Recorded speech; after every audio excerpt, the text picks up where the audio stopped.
Hello everyone! I hope you're enjoying our presentation so far.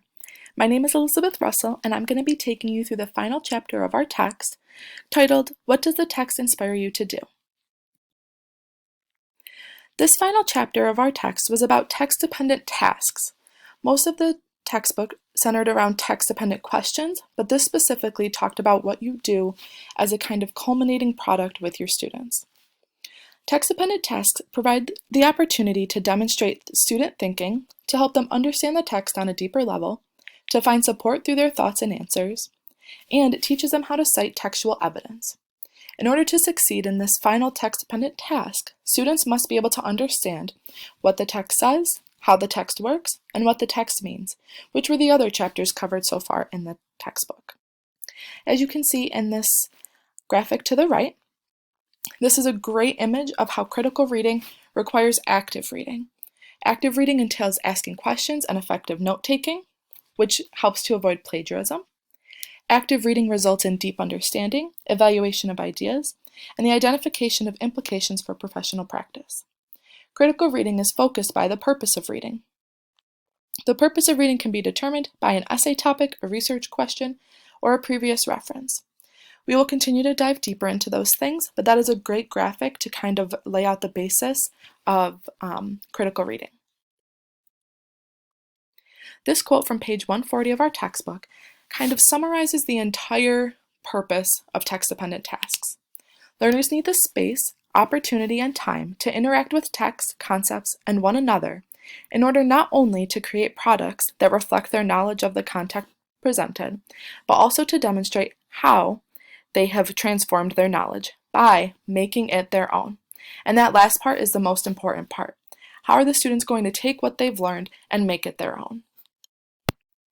Now this is where the teacher's role comes into play. As the teacher, you've heard this quote probably many times, but the purpose is to show the students where to look, but not to tell them what they need to see or what they need to think. We are here to guide the students in their journey of understanding the text, how they understand a text, and what they can use to annotate and really pull information that they need from the text. But it is not the teacher's role to explicitly give every single thing that you can get from the text. We want to give students the tools to be able to do that on their own. A major focus of this chapter was encouraging the use of background knowledge to create new knowledge.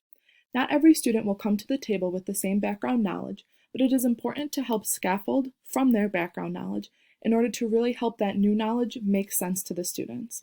If we are scaffolding and using different materials to help them really build their background knowledge and build on what they already have, the students will gain an overall better understanding of the text and the content that we're teaching. A major focus of Chapter 5 was that the destination of text-dependent tasks is a product, a call for students to seek out more information and to culminate their understanding from the text. We want students to be questioning and asking and really getting engaged with these texts. And there's a couple of ways that we can do that, and we'll look at that in the next slide. This is a quote from Monique Owens, a 6th grade English teacher. She says, "I want to foster a relentless need to question and wonder in my classroom, and then provide the space to do so.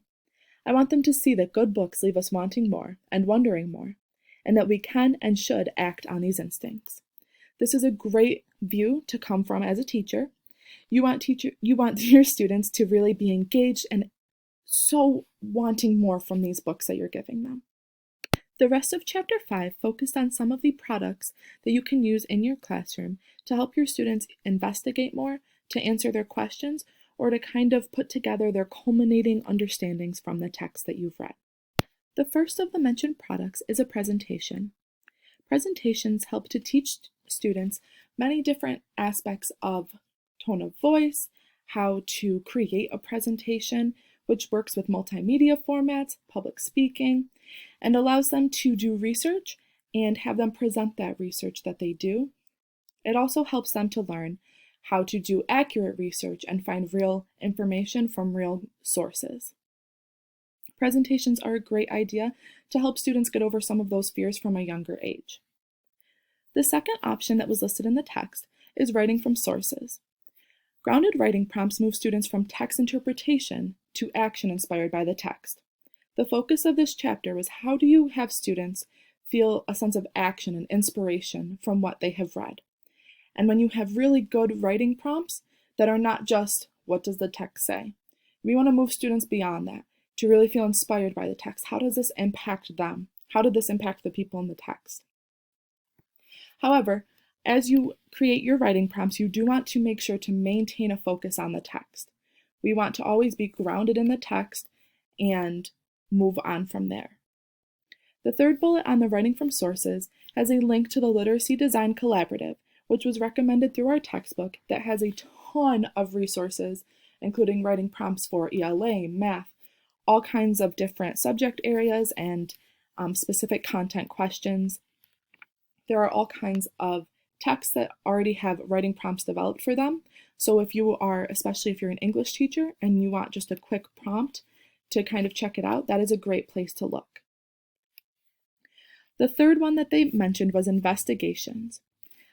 Investigations help to inspire those questions that students have and take them further. Good texts that we choose carefully inspire students to find out more, and we want to encourage that in our students. Students must be taught how to find accurate information, cite their sources, synthesize their findings, and create a culminating project. That is where the teacher comes in to help facilitate those things, initial teach and model those things for your students, and then you allow them to investigate those things on their own to pursue what inspires them. Another product for students to show what they've learned is through a Socratic seminar. In this type of dialogue, there are really 4 important components. The text which the teacher chooses that really has to have a good content is worthy of students' time and further investigation. The next thing that happens is the students create questions. Those are often found within the text, questions they might initially have after their reading. The third component is a leader, which can be a student or a teacher. In that role, they will kind of facilitate the discussion, help with any clarification through the participants, who is the remainder of the class. Students will read the text ahead of time, annotate, and develop their questions. And then in class, they will all review their questions and really explore the text on a deeper level. This will help them to build off of each other and to build their comprehension of the text, its meanings, and how that really impacts life on a much deeper level than maybe their initial surface questions. The next format is a debate. With the debate, students carefully analyze text, find evidence, make a case, and defend that side against students who may have chosen the other side. It is very important that the rules of conduct for debates must be understood and upheld in order to be successful. This is a great skill to teach students, especially in the current climate. We want students to be successful because they have read the text ahead of time and they understand them. And it really teaches them to be attentive to the conversations that are happening and to engage in meaningful conversation with their peers. So this is between the debates and the Socratic seminars. They are great opportunities for students to engage in dialogue with their peers that is respectful and is maintained within the rules that were established ahead of time. The final product that the text mentions is tests. Tests should be used to inform future instruction. The text mentions that for close reading tasks, teachers should be less focused on the recall of direct information and more interested in the reader's ability to return to the text to determine their answer and support their answer with evidence.